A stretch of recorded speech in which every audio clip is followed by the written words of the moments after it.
Tokutani lisusu mukola lelo tomeka okabola mwa muke basango tomela kibino bomesana na chaîne oyo bomesana basango na biso ekozala malamu po bozala édifier na oyo telle actualité na mboka Congo. Mbote na bino, mbote na ba papa, mbote na ba mama et surtout mes sincères condoléances na ba oyo nyonso ba perdre bandeko na niveau ya est suite à la barbarie ya ba oyo boyebi bazali ko batukuna. Nazali ko répondre na mutuna moko ba tindeli biso eza na ndeko moko a poser qui question namona ki fallait ka na répondre parce que alanda kabiso asunga kabiso malgré azali musika mais il suit de très près ce qui se passe dans son pays. Je réponds à la question de notre frère qui se trouve aux États-Unis ndeko nangai Ali Kibonge. D'abord merci pour na lisungi na yo. Et puis mbote na libota mbimba na bosanité maman na biso Judith na tous les enfants au bazali pembe na yo. Ndeko Ali atuni biso boy. Mais kuna na Congo qu'est-ce qui se passe? Tolali tolamuki o ya lobi boy. Tolali tolamuki o ya lobi boy. Qu'est-ce qui se passe au juste? Je veux un peu fixer l'opinion sur ce qui se passe. Na o Italie, actualité politique na sécuritaire ya mboka Congo. Ce n'est pas par hasard bomoni lelo baba bimi bazoloba. Ce n'est pas par hasard au moins baba bimi azoloba. On nous a appris ici que non mon mari, vous voyez bien cette dame là qui avait dit que mon mari travaille en silence. Elle savait de quoi il parlait. Parfois biso ba congolais to comprendre le langage facilement. Les jours où il y avait terminé le sola veste. Avant de mettre le sola veste au biso to la taraté. Elle savait de quoi il parlait. Elle parlait du pouvoir. Silence où il y a le baki que non mon mari travaille en silence. Yango bomoni simaya o mo konza lo baki que non telle personne daza simaya makamunyon sozali koleka est mutango ayeko bima. Je parle de Joseph Kabila. Je ne sais pas par quelle magie comment il pas mais les a dossier to kolandelango peut-être après. Le monsieur a fandi ti amoni que ça ne va pas bakaliki na ezo simbate abimisi makanisi nyonso ya bombaki na motema. Alobi na biso que non o yezana es ma tuerie bozomo na es wana mouvement bomoi na es wana ezali aspiration ya peuple congolais. Qui ezoba nani azazoba na makambo ezaye to ezabiso parce que congolais nini na minute oyo akoki kondema azwa minduki abo mandeko na congolais. Je vais vous balancer les images botala ce que ces gens là ont fait à Goma. Bukavu n'en parlons même pas. Ba comité na niveau ya kokendo kozwa bana na makasi na niveau ba école. Bati ndango na musala ki soda na bango ya buzo bana. C'est ça maintenant aspiration ba congolais. Yo congolais oyo kanga ndeko na Congo. Tozo yo na tango tipo bazoka na batu na makasi. Je parle de l'époque coloniale. Peut-être avant l'indépendance, avant que Mindele pas pesa biso ceux qui indépendance o ba kabela biso ya mokewana. Des gens, bana mike ya 16 ans, 17 ans, bazoka nga bango na makasi, ba mema bango na front, na nini na formation. Formation ni bazo pesa watona. Et ils font semblant pour vous dire que non, totindi ba na formation, ba mema bango ceux qui wapi ba ke ko la fait bango ba cerveau, sima ba yebino ba policier rwandais, ndenge na laksa bino je crois image des ali bo mona image wana. Ba rwandais bazu une forme la police congolaise balati balo ba que non, ce sont des policiers congolais oh ba kimaki Bukavu. Voilà, ils sont de retour. Voilà un peu cet imbécile. Et puis la dame là qu'on montre, na ba reportage na ngonyo sanda osala, cette dame était là. Et curieusement, azo sona ba policier azo sakana bango. Parce que wana ba policier congolais lo ba Kinyarwanda. Papa na bo sanité nazo zonga na question na yo. Boyoki shikaka abimi na sortie na médiatique na bande ko na biso sud-africain na journal na bango. Alobi oyo bino bomoi na ezali aspiration ya légitime ya ba congolais. Congolais o wapi akoki koya sous couvert ya ba rwandais congolais ayena minduki tala ba armement ebele. Non, d'abord tozo le lanzala tozo kufanzala tozo la crise mais congolais azui quand même bon asomba minduki aya ko boma sous bande on ba congolais so ayo ko libérer banani bana o ya mikebi bozo kanga ya makasi bomema na zambana ce ne sont pas des congolais. Wana sko yeza libération ou bien beaucoup mi batipoti bozote kabana. Même à l'époque ya Congo lutete za bomote, les Belges avaient quand même laissé une liberté. Mais oh tozo mona lelo c'est plus que de l'esclavagisme. Oh ba congolais bazo vivre na est. Au moins na mutu so afanya na Kinshasa Oh nzaleleki nanga yaka nanga yona yaki na Goma. Benga mutu aza na Goma, qu'est-ce qui se passe à Goma? Benga ata mutu oh ata connaissance moko aza na Bukavu. Tuna qu'est-ce qui se passe à Bukavu? C'est plus que l'enfer. Dans tout ça, il y a un monsieur à Télé Mandefu se commis Pembe.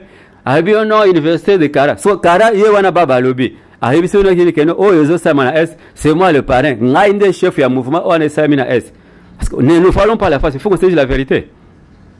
Je te réponds à la question à Tounaki parce que les acquis un peu large. Je vais lentement pour oser éclaircissement. Je t'explique ce qui se passe. Kabila est le parrain, il y a AFC M23. Rappelez-vous l'histoire il y a 2009-2013. Nalingi suskosongi la makambwana te. Na ayeso ko l'aksebino Napoléon Sokeno c'est lui le chef il y a M23 AFC. Na habité ceux qui sont en moto azul ka basser les schémas pour comprendre. Wana na habité. À moins que vous expliquer un aveugle que non tala awa ba komaka un boye des aboy non. Mais moto ya zana miso azana moto azoyoka. Il a de l'intelligence. Azana cerveau la moto na e. Il faut comprendre facilement que non, c'est Kabila qui tue les gens. J'ai beaucoup apprécié les discours qu'on a vu sur Jean-Pierre Bemba à niveau et abandon de vie. Je crois que tu as un extrait, Jean-Pierre Bemba et puis Tozonga, Tokuta Nassim. Mais noir la bandi, Oyo, Bariko, toute sa biso mitou. Awa, depuis que Ngaï na Botama. La table na Zaïre Tisikoyo RDC jamais na tia kokaka awa na grand bandundu ba to pasa ko bomana tribu mais est-ce que boyebi moto ya sasi ma bien ko wana Kabila na ko yem sabino to kanga pe bato na bango ba pesa pe biso renseignement nyoso nani azotinda mbongo nani akorompaka bango nani azako bomba ba chef na bino nyoso tu ezali Kabila bonani demo Kabila. Merci beaucoup technicien Nabiso, ingénieur Nabiso, réalisateur Nanga Edi Maole. Je vois que tozol ba même langage nayo.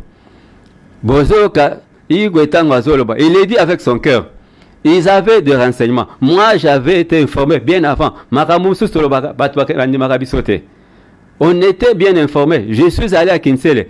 Je crois que c'était en 2023. Baboma qui batou na niveau à Kinsele. Nani côté à comment on l'appelle? Esika ba mobondo bazalaki. J'ai trouvé na kout ngamoko de mes propres yeux. Na moni batou bakati ngo ba meto. Je me suis dit non. C'est très cruel. Congolais nini o ya koki kokota ya batu nandako.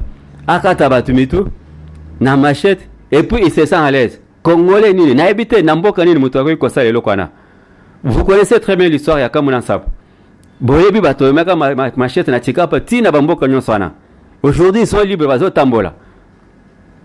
Kabila kenda na chikapa tellement simbi na loketo boye. Azol bapelo komokote. Ti alonga chikapa chikala kolobate. Mais il savait ce qu'il planifiait. Batu o biso tomonaka na bangombe na bandonto bakenda. Batu o bazaki na bangombe na chikapa. O colonel ya Rwanda azaki na bangombe na chikapa akenda. Tous ont été rappelés na mouvement na bango, mais ba gardien nyonso ya bangombe na batikala, bangonde ba sala mode opératoire ya ministre Mobondo. Et quelques Congolais o bazaki naïf, ba pesa ngo bambongo na ba faire na bango, bazo bomba batwana soi-disant ba Mobondo ngo awutwa. Tout ça est une invention rwandais. Et comme ce tango, j'ai suivi le président, je crois, nazo zonga na dossier na obete lisoloana. Samedi tango azo solona ba sénateur na ba député, disons cette fameuse union sacrée. À l'Obinin. A reproché bango makambwebe, c'est-à-dire il a voulu créer une nouvelle dynamique, un nouveau départ. Na yoki bazo ba ono Fayulu akoloba. Habité. Ah ça mbeza passer. Tala non niveau ya raisonnement ya bateau. Des éminents professeurs autour ya Martin Fayulu. Je vois mon professeur de Vos Kitoko. Mais qu'est-ce qui se passe? Martin Fayulu se présente devant le progrès à ces pays pour lui dire que non, nous funda banani ba combattant la force du progrès. Je ne sais pas. Na mitu na bango bazo kanisani. Que ces pays à côté comme Makambo est plus important à Congo. aya ko talma kamba force du progrès. Vous voyez pas que c'est une bassesse. Moto azolonga na niveau o ba pesa ke zali kwa moto apesa ke okiti ofanda ya kiti boye na ebite ba mikolo ba koyeba histoire ya nani ya mbwa sengaki akoma mokonzi na meka mpe ko exploiter moi li solo na muke mbwa ndi alobi ba apesa akopesa bokonzi akoma mokonzi abanyama. Mais curieusement jour à fête na il y a intronisation batu bazolia banyama bande ko na banyama bazolia bazofete bazobina bazolia bazo ba mikuwa bazobwaka batala boye mokonza kiti na kiti aye kolokota mikuwa na se. C'est ce qui se passe aujourd'hui dans Mboka na biso.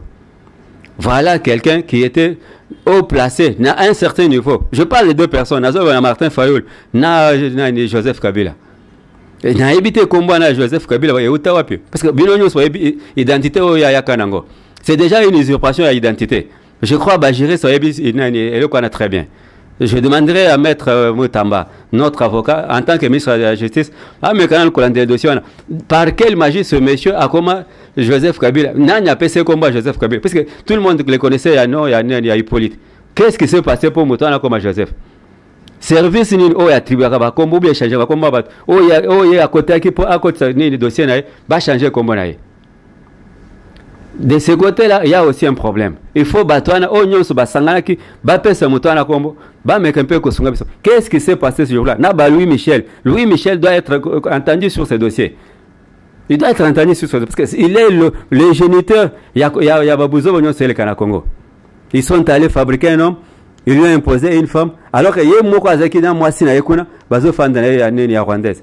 Et tout ça, c'était pour tromper la vigilance congolaise. Et un groupe de gens s'est réuni. Bah, bien, non, bisoto, ça, il est parti, na biso PPRD. Je vais en venir à cette histoire, il y a PPRD.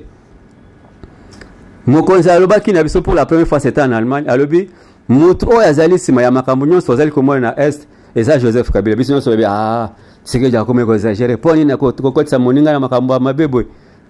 J'avais des réserves, mais en tant qu'un homme bien initié, je savais de quoi Mokonzi andait koloba. Et il est plus informé que tout le monde.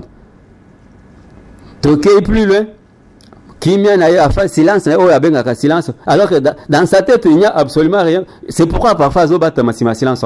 Vous avez compris pourquoi ce sont des bêtises qui sont sorties de sa bouche.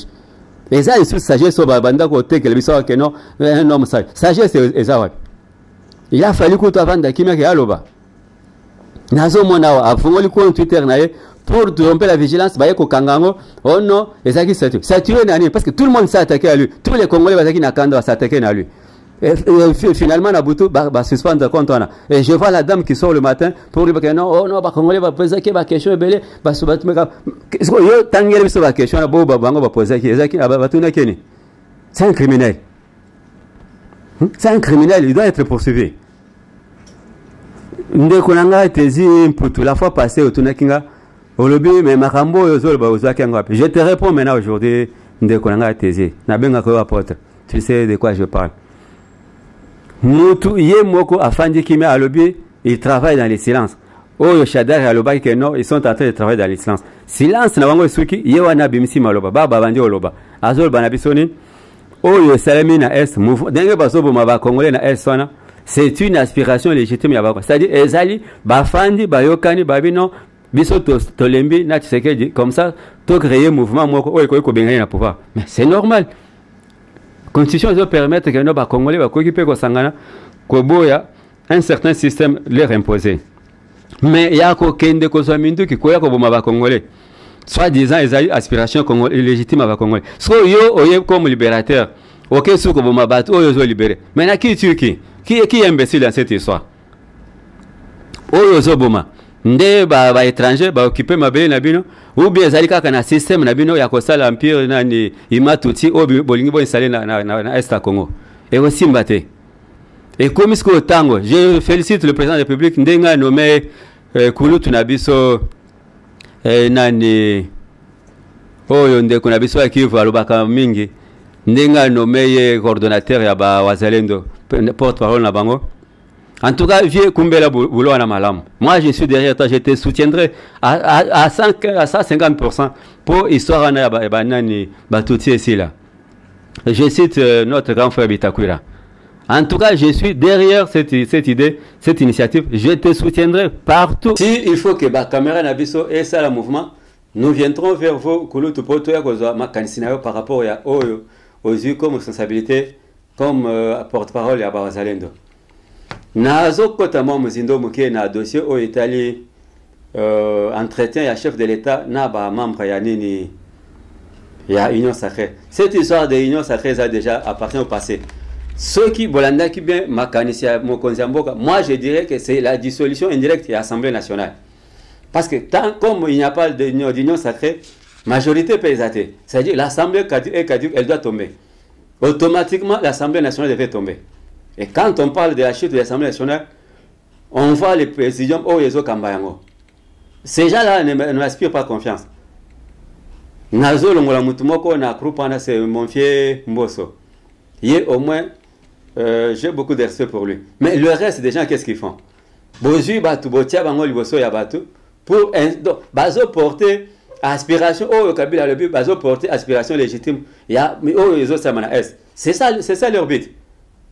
Quand quelqu'un vous dit que non, ne tournons pas autour du pot, allons à l'essentiel, allons tout droit au but. Bito Nazol Bazani, Azol a imposé na RDC à négocier na Rwandais.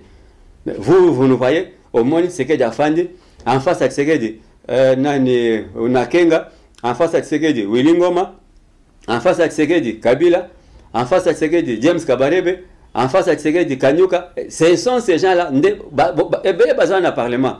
Bolanda Bavest va la takonate.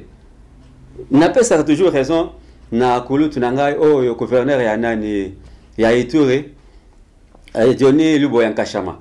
Il y a des députés nationaux, Bazali, membres des groupes armés na Ituri. Personne ne l'a cru.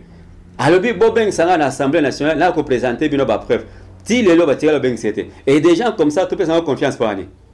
Cette histoire de l'Assemblée, il fallait que le président de l'Assemblée est dissoute. Je sais que c'est un fin politicien. De quoi? Pourquoi il n'a pas voulu parler de ça. Mais ceux qui, un homme averti, on l'a dit bien à Mokonzi. Tant que il n'a plus confiance dans Bateau Bandeko Kamba Union Sacrée. Il vous envoie chez Eberand, il a commis un conseil spécial, pour se faire enregistrer. C'est-à-dire quoi? Cette histoire de l'Union Sacrée est tombée, la majorité aussi doit tomber. Peut-être vous allez comprendre en côté. Il veut reconfigurer une nouvelle majorité, mais président, je ne sais pas. Au Loba Kanabiso, que non, il fallait rajeunir classe politique, la classe politique à Sika. Mais ils ont toujours monaté. Tout le monde a FDC, ceux qui viennent à Bahati. Bahati devait aller à la retraite. Il y a aussi survivre à un régime. Du temps de Mobutu, Mobutu est parti. Laurent Désiré Kabila, il a arrêté. Joseph Faye, Atikié, Tshisekedi, toujours lui n'a pas posté. Finalement. Au moins, on a total pas posé. Ah, vous avez sous ma propre politique. Moi, je souhaiterais que le gouvernement ait la Sika. Bombelanga, madame, la dame de fer. Wagner, aux affaires étrangères. Bombelanga Mamawana. C'est la seule qui s'est distinguée dans Bassignon sur le gouvernement. Na Bossanité, Maman Nabiso, la première ministre, na F. Bazaïba, Oya Simbi, Nini, environnement. Les trois dames, n'a habité sur Bamsous Bazali, na Moni Pembe, nae, Maman Nabiso Akasia, Bandubola, Oya Simbi, Banani, Makamwetali, Mapango, na Bandakwabate. Je crois. Baza parmi les rares personnes, je parle des femmes, oh, se distinguer dans le moment où Yabitumba. Mais cette dame mérite mieux que ça. Je préfère qu'elle soit là. Ceux qui vont regarder maman Soumino, mais il côté Amibali, en tout cas, il mérite un coup de chapeau. Quand vous voyez quelqu'un abandonner son bureau, tout le temps sur le terrain, mobiliser, sensibiliser, azotin de Kabatba, Bachen Bakena armée. Ce n'est pas cette armée où Kabila Tikelbiso va rendre, ce n'est pas ça. Ce n'est pas cette armée-là. Je veux maintenant répondre à son discours. Je préfère l'appeler Abbé parce qu'il n'est pas mon Seigneur. Je préfère l'appeler Abbé. C'est mieux que mon Seigneur. Le monsieur, il s'est fait porte-parole, il y a Paul Kagame. Il s'est fait porte-parole, il y a Nanga. Il s'est fait porte-parole, il y a Kabila. Si vous décodez très bien les mots, c'est le même discours. Paul Kagame vous parle de... C'est ce qu'il dit, Azali, qu'est-ce que je dis? Azali a maltraité une certaine catégorie à Batou. Kabila vous dit que c'est devenu dictateur. azali bazo banini népotisme, c'est-à-dire azali ko zabande ya école na ye. Abbé Chole qui vous dit les soilophones sont maltraités dans la partie ouest à Congo, ou bien peut-être sur tout l'espace, toute l'étendue de la RDC, les soilophones sont maltraités. Je ne sais pas. Bisoba Congolais, parfois, un peu dans la mémoire courte. Bota la chronologie, il y a un événement. Bota la séquence, il y a Maloba Yabatouana. Comment ils ont fait pour que Babiokana tué Landana? Les 3 ou bien 4 personnes, Nanga Zoloba, Kabila Lobby, Kagame a lobby, Oyo a lobby, pour finir, Chole a eu conclure. Et Chole va plus loin. Il vous dit que non, Basali maltraité. Ils sont exclus. Je veux maintenant vous faire une liste. Quand vous prenez l'Assemblée nationale, qui dirige l'Assemblée nationale? C'est un Swahiliphone. Hasard maltraité. Vous prenez le Sénat. Qui dirige le Sénat? C'est un Swahiliphone. Vous prenez l'armée. Qui dirige l'armée? C'est un Swahiliphone. Vous avez l'armée, vous avez l'Assemblée, vous avez le Sénat. Et ça, déjà, 3 bureaux, il y a Mine, Oezo, Kamambo, Kanabiso. Ce sont les Swahiliphones de Bazo Kambayango. Au Kiti Mouké, l'Assemblée, au Kouta, Naba Kester, Naba rapporteur, la plupart, espace Swahiliphone. Ok, dans le Sénat, Bahati se retrouve encore dans le Sénat comme deuxième vice-président, Swahiliphone. Ces gens-là sont marginalisés ou bien sont privilégiés. Je donne maintenant raison à notre confrère Wasalaki vidéo, où il y a Albumbashi, Kolobakeno. Bisoba Katangé, Tshisekedi nous a tout donné. Mais en retour, Topé Sakaïnin. En retour, Bopé Sakaïnin. Ce sont des discours de haine. C'est un dénigrement total. Quand Chole parle de Kabila, là, il sourit avec référence. Mais ce cas c'est avec mépris. Et vous prenez un homme comme ça, vous voyez ce qu'il a créé comme base. Quand ils sont arrivés à Lubumbashi avec Fulgence Mouteba, encore un groupe de... Je ne vais pas utiliser les termes parce que c'est trop dur. Ces deux-là, quand ils se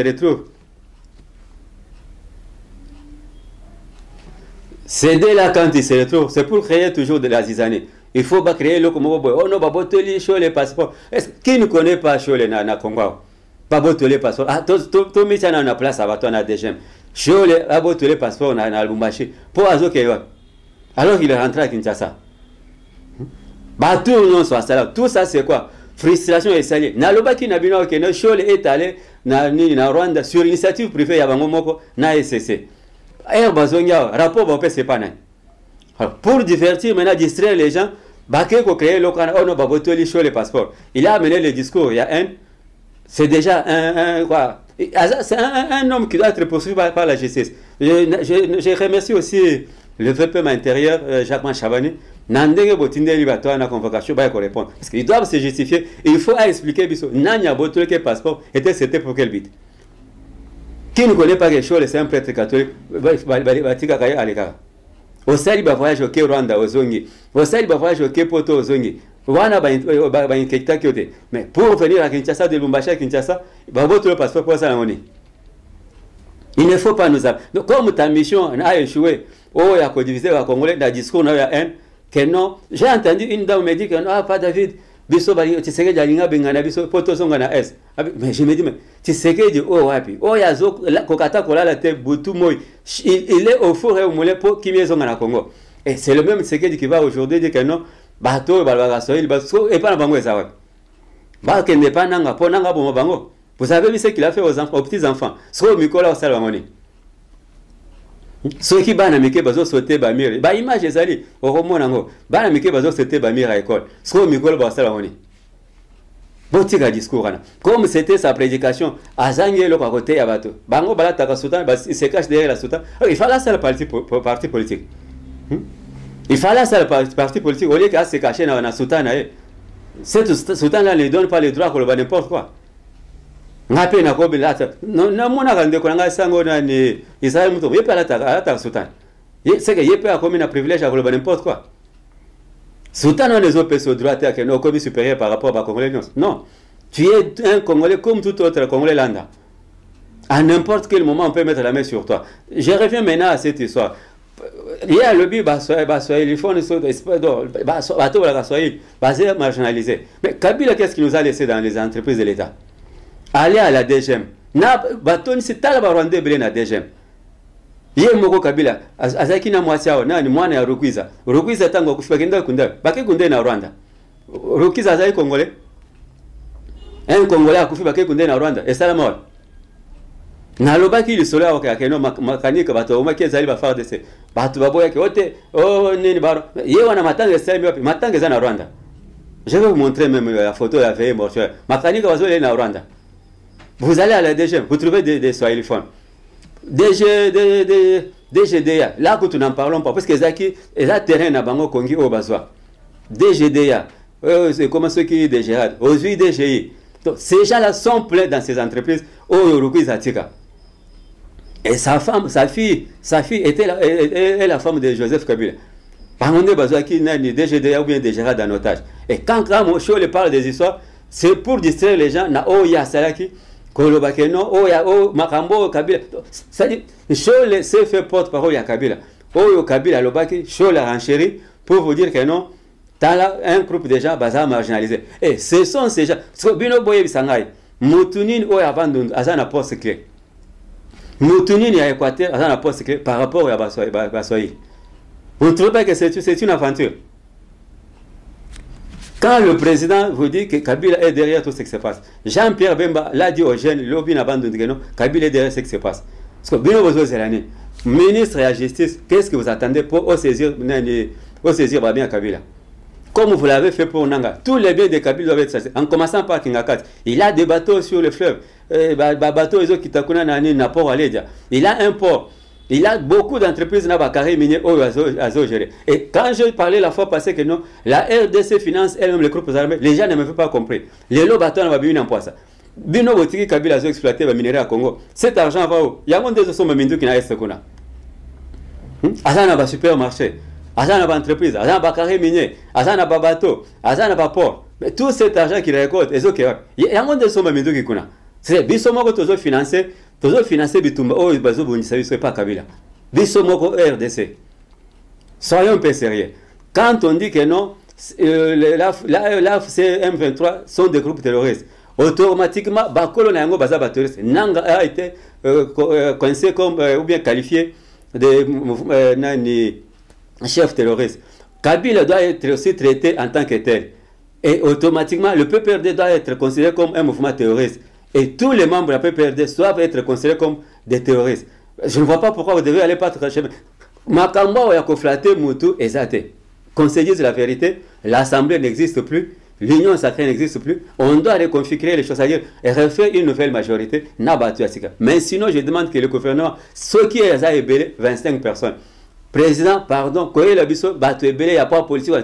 Nous voulons un gouvernement, Yamouké, Batumouké, mais des gens qui raisonnent, des gens patriotes, au Balingi Congo. Et ça, c'est que nous avons 20 députés, on a 30. On a besoin des gens au Balingi Congo, Basala Pona Congo. Et non, Bato, Bakoya Pona, Bapa politique. Ici, je n'ai pas vu un seul parti politique côté d'Abanani, militant dans l'armée. Félicitations, Mouké, na moi, on a eu de peste, Ndenga Sali. Mais, oh, non, ce bâtiment, il n'est pas politique, on a mis tout ça. C'est le moment, il fallait bâtir un peu de combattant, pour s'enrôler. Je crois, ezaki moi li solo ezaki na kanda makasi parce qu'il fallait répondre na lukuta ba conseil des jeunes que non abotola ki show les passeports na ko si c'était na pesa merci na bandeko baza sima ba caméra na moni ndeko ngai Edi Maole na moni ndoi na ngai David Makanzo na benga KMK na moni ba technicien mususu ba telemi. En tout cas merci na bino, mais surtout je remercie le cordon na biso o yazo sunga biso chaque fois. Cordon Abisso Mbouy Claude pour la disponibilité na ba moyen o yazo pesa biso na gosu ki sa to pesi mbote na bandeko baza musika na mwa lisungi na bango basunga kabiso to Nathalie de Kwanga Mardoché na niveau Australie na Naomi sans oublier Lévi malgré ba café na yonati oyela café bisote ya café na café tout l'accepter na bateau que non en tout cas café ya sur les alliés ya kana café tout ça tout le belango tout l'accepter na bateau en tout cas merci Nabino nzamba ba terabino to monani prochainement.